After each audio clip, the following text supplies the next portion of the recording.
أنت حبيبي ونور العيون حسن نور العيون قل لفديتك ترى هل يرحموني شهيد هل يرحموني أنت حبيبي ونور العيون حسن نور العيون قل لفديتك ترى هل يرحموني شهيد هل يرحموني أعوذ بالله من الشيطان اللعين الرجيم بسم الله الرحمن الرحيم અઝીઝાને મોહતરમ, કરબલાના વાક્યાથી આપણને એક સબક મળે છે કે એક શખ્સ જ્યારે દુનિયાની લાલચમાં એકદમ આંધળો થઈ જાય છે અને જ્યારે તે દિલ ખટન થાય અને તે દિલના અંદરમાં હિદાયતને આવવું મુમકિન ન હોય ત્યારે તે શખ્સની કેવી હાલત થઈ જાય છે. તે શખ્સ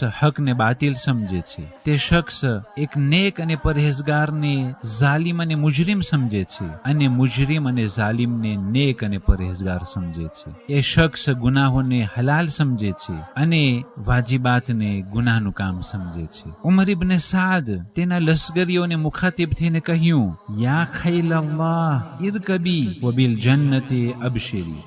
એ ખુદાના ઘોડાઓ તમો સવાર થાવ અને જન્નત તરફ બશારત હાસિલ કરી લ્યો. એ ઝાલિમ કે જેઓ ખુલ્લી તલવાર લઈ અને રસૂલે ખુદાના નવાસા ઉપર હુમલો કરતા હતા છતાં પણ તેઓને ખુદાના ઘોડા સમજતા હતા અને તેઓને જન્નતના હકદાર સમજતા હતા. કુરાન શરીફના અંદર એક આયત છે, વહુમ યહસબૂના અન્નહુમ યુહસિનૂન સુનઆ. તેઓ વિચાર કરે છે કે તેઓ સારું કામ કરી રહ્યા છે, હાલાંકે તે કામ એક ખુલ્લી નાફરમાની અને ખુલ્લી ગુમરાહી અને તે બાતિલનું કામ કરવામાં આવી રહ્યું હોય. જ્યારે ઇમામ હુસૈન અલૈહિસ્સલામના સરને તેઓ કલમ કરી રહ્યા હતા ત્યારે તકબીરના નારા બલંદ થતા હતા. જે પ્રમાણે આજના ઝાલિમો જ્યારે તે મોમીનોને હાથ બાંધી અને ઝબે કરતા હોય છે ત્યારે આપણે ફિલ્મોને આંખોથી જોયા છીએ કે કેવી રીતના ઝાલિમો મોમીનોના સરને કલમ કરતા તકબીરનો અવાજ બલંદ કરતા હોય છે. આ નવી વાત નથી, પણ આ શૈતાનિયત તે બની ઉમૈયાના જમાનાથી ચાલુ થઈ ચૂક્યું હતું. ઉમર ઇબ્ન સાદ તેના સિપાહીઓને કહ્યું, અલૈયા બિન નાર, કે મને તમે આગ આપો, લે અહરિકા બયુત અઝ્ઝાલિમીન અલા રૂઉસિહિમ, જેથી કરી અને હું, ઉમર સાદ કહે છે કે મને તમે આગ આપો જેથી કરીને હું ઝાલિમોના ખૈમાઓને બારી નાખું અને તે ઝાલિમો તે ખૈમાઓના અંદરમાં હોય. માઅઝલ્લાહ તે રસૂલને નવાસીઓને આ ઉમર ઇબ્ન સાદ ઝાલિમ સમજે છે. અઝીઝાને મોહતરમ, બહુ જ દિલ દુખાય એવી વસ્તુ એ છે કે જ્યારે મોમીનો તે ઈમાનદારીના અંદરમાં હોય, પરહેઝગારી, તકવા અને અલ્લાહનો ખૌફ તેઓના દિલના અંદરમાં હોય, તેઓથી વધારે ઈમાનદાર કોઈ ના હોય, પણ ઝાલિમો તે મોમીનોને હલકા સમજતા હોય. ઝાલિમો અને મુનાફિકો તે મોમીનોને મુજરિમ અને ક્રિમિનલ સમજતા હોય, હાલાંકે ખુદ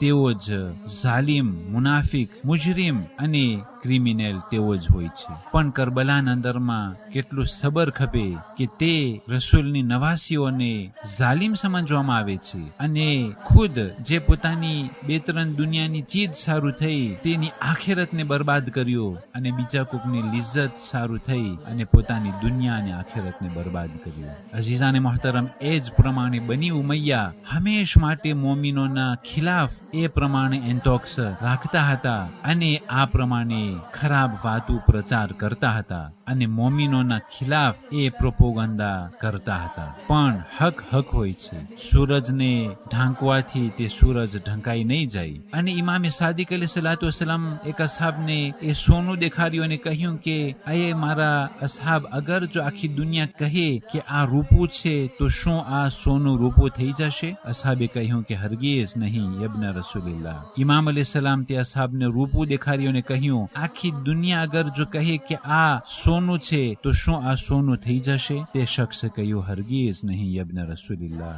એટલા માટે હક હોય છે. અમુક ટાઈમ ઝાલિમો તે હકને છુપાવતા હોય અને તે હકને બાતિલથી ઓળખાવતા હોય અને પ્રચાર કરતા હોય, પણ અમુક વખત એ હક કદાચ અમુક માણસોના નજરમાં ફ્લુ થઈ જશે, પણ એ હક એક એવો દિવસ આવશે કે એ હક ચમકવાનો જ છે અને ઝાલિમોની હરેક કોશિશ નાકામ થવાની છે. ઇમામે હુસૈન અલૈહિસ્સલાતુ વસ્સલામ તે બીબીઓને વસિયતમાં કહ્યું કે તમે સબર કરજો, તમે અખલાકથી પેશ આવજો, તમે ધર્મના કિરદારથી પેશ આવજો, જેથી કરીને તમે સારો મિસાલ પેશ કરી શકો અને આ સારા મિસાલ પેશ કરવાના અસરથી તે ઝાલિમોના પ્રોપોગાંડ રદ થઈ જશે અને બાતિલ થઈ જશે. એવું જ થયું કે જે બીબીઓને તુર્ક અને દૈલમના કેદીઓ તરીકે ઓળખાવવામાં આવતા હતા કે જાણે કે આ માઅઝલ્લા મુશરિકના ટોળાઓમાંથી આ કેદીઓ પકડાઈ ગયા છે, પણ જ્યારે ચોથા ઇમામ અલૈહિસ્સલાતુ વસ્સલામ હાથમાં હથકડી અને પગમાં બેડિયા જ્યારે તિલાવત કલામે પાક કરતા હતા,